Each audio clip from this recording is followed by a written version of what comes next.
All right, what's going on, guys? Welcome to another coaching session. In today's video, I'm going to be talking about the art of creating traps and dead spaces. Now, this art is a very important art. Creating traps and dead spaces is something that will dramatically increase your likelihood of winning, and it will do so in a way that amplifies your strength, detracts from your opponent's strengths, and can ultimately make you win matches even if you are not physically the most dominant person at the table. Now, I truly do love this about the sport. It's one of the things that draws you in, and when I reflect on my matches that I've had in my arm wrestling career, the most satisfying moments, the most deep down, enjoyable, emotional, sort of hormonal responses to a win come on the back of moments where you're not physically the stronger athlete.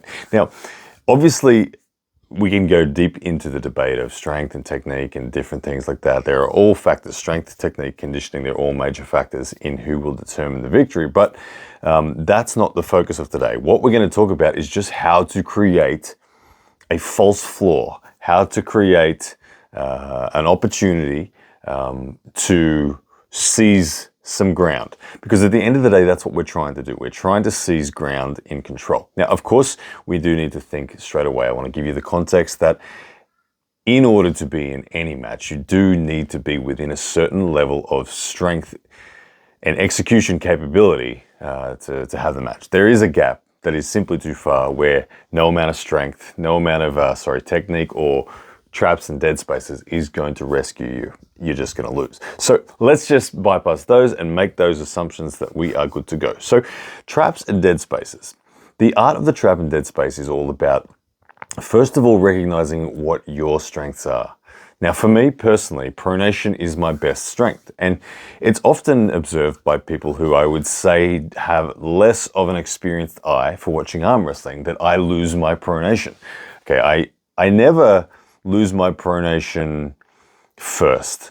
My pronation is my last line of defense, and my pronation is my best tool for the potential counterattack. And if you've heard Devin Larratt talk before, you'll hear him say things like never take what's being given, and those thoughts from Devin are really what lead you into the traps and dead spaces discussion. Now, when you are the physically stronger man, you can just attempt to bully. Now, being the fully stronger man, you can just grab a hold of your opponent, you can feel them trying to run, and you can just limit them. You can hard counter them, you can limit their ability. Whether they're trying to open your hand, you can say no. Whether they're trying to shoot forward on you and turn you in, you can say no.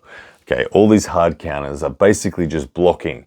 But that is an inefficient way to arm wrestle. I love that Travis Bagent says it quite often, that you should always arm wrestle as though you are the weaker man, even if you are physically stronger, because that will lead you to the most efficient victory in that moment that is possible.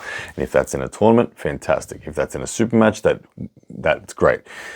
All these things are factors. So the art of the trap and the dead space is to create a sense or a feeling within your opponent where they believe you are either more fatigued than you are, or just simply not strong enough in a certain area, that they walk into that area and you are going to actually surprise them with either the increased amount of endurance there or the counter-attacking ability.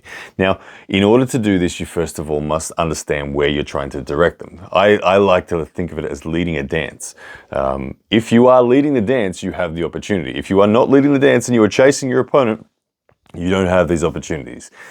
So holding on, as Devin, again, to use another Devin Larrattism, holding on is always risky, because the instant you hold on to your opponent, you do give them the opportunity to create traps, to create dead spaces.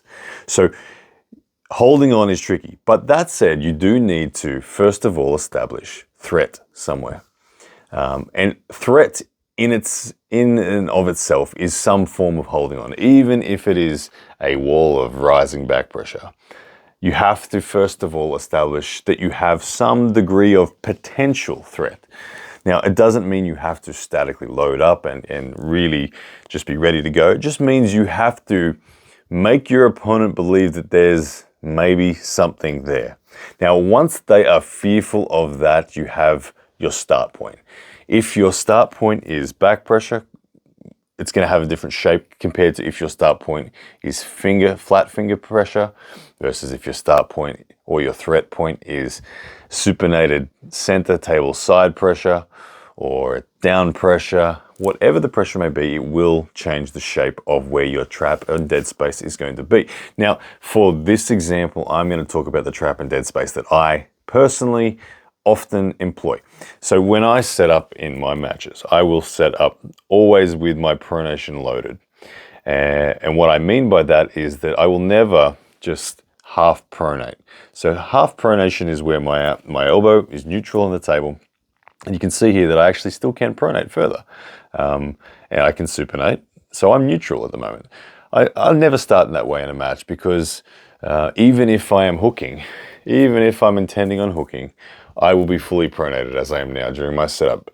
And the reason for that is pronation to me is my biggest weapon. It is my best strength. It's the tool that keeps me alive in matches for the longest. So I will always load my pronation when I'm trying to set a trap and dead space. Now, again, a little bit more context. When they say ready, go, if I'm just strong enough to take my opponent's wrist and pin them, I will. There's no need for the trap or the dead space. However, if I ready, go, hit with some back pressure, some pronation, some side pressure combined, and I hit a limitation, I stop. Okay, I have a choice, two choices. Okay, the low level experienced or inexperienced arm wrestler will just try hard. They'll just keep on trying and they will hope that they get through. Okay, the experienced and technical arm wrestler that has the traps and dead spaces capability will feel their limitation and decide to back off. Now, when they back off, this is where the trap starts to happen. You have to sell through your physical connection to your opponent and the way that they feel your pressures. You have to sell to them the idea that you are fatigued or weak. Okay, now that might be an easy sell if you're actually losing. But the way that we sell that is by some form of retreat. Now, the retreat can be in bicep, the retreat can be in center table, the retreat can be in wrist, but for me, I won't ever retreat by actually giving up my pronation unless, for me, it's against a tall top roller and they're busting my wrist open. Okay, then I would do that because I'm committing in an inside move. But for today's purpose, we're talking about me keeping my pronation alive. So I will decide that pronation is the last thing that I'm going to be giving away. So for me, my usual counter would be to retreat, first of all, my shoulder. That's the thing that I care least about in my chain. Once that retreat has happened, okay, my pronation's still good. If I still haven't achieved a stop or a position where I feel like I'm going to win from here, I will then retreat my bicep. Okay, and my opponent's filling all these gaps, right? And as they fill these gaps, the dynamic or the balance of potential physicality starts to change. And what I'm searching for is as I give away this, and then keep in mind, I'm giving it away before they take it. That's the most crucial thing. You must give it away before they take it. If you try your hardest and they take it off you, there will be no trap. There will be no dead space. There will be no counter-attacking opportunity. You must give it away before it is taken. Okay, so you hit, oh, there's your limit. Oh, I'm not going to win this match. Give it away, give it away. Am I going to win this match now? Now, the moment that will determine, the thing that it will be where you'll work out whether you will win the match or not is when they fill the gap that you've just created.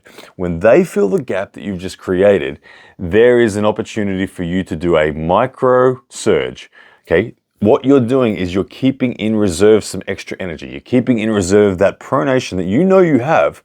You know that you can add some biceps, add some side pressure to it again, and your pronation is still good. So at center table, bang, I hit my top roll.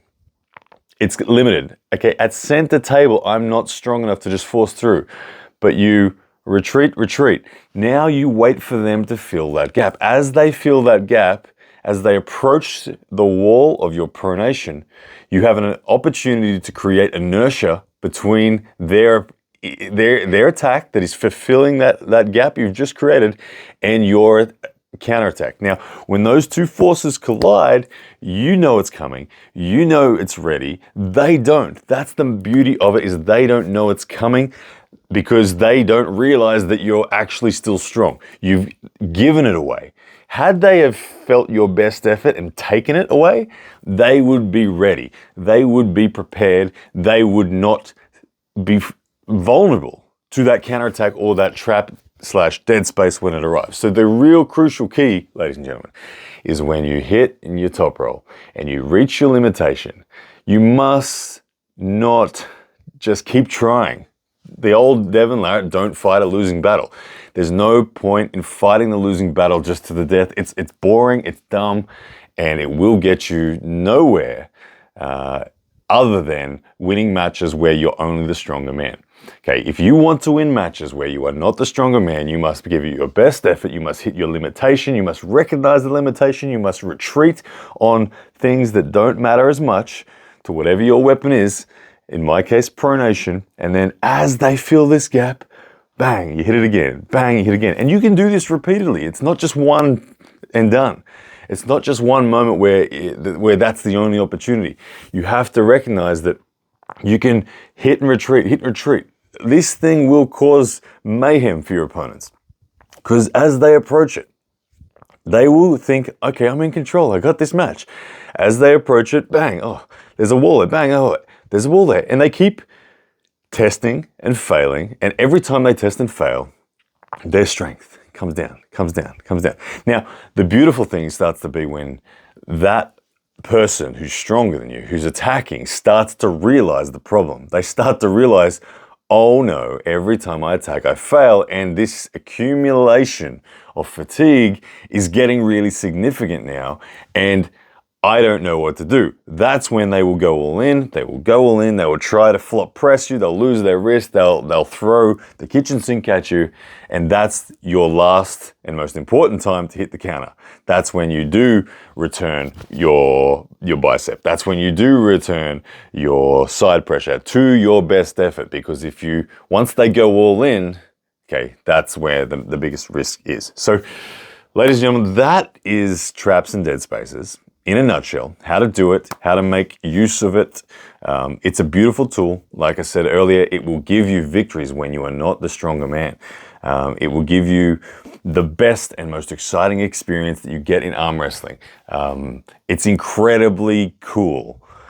It feels amazing. When you come up against an opponent, you look at them, you see them, the crowd has told you that they're stronger. You can everything about them seems stronger. And yet you walk away with them shaking their head and you're victorious. And they almost don't understand how it happened. They almost think, how is this the case? You go and get on the practice table with them later on, they'll crush you. And they'll just think, I don't get it. But anyway, traps and dead spaces, ladies and gentlemen. Go practice them. They're awesome.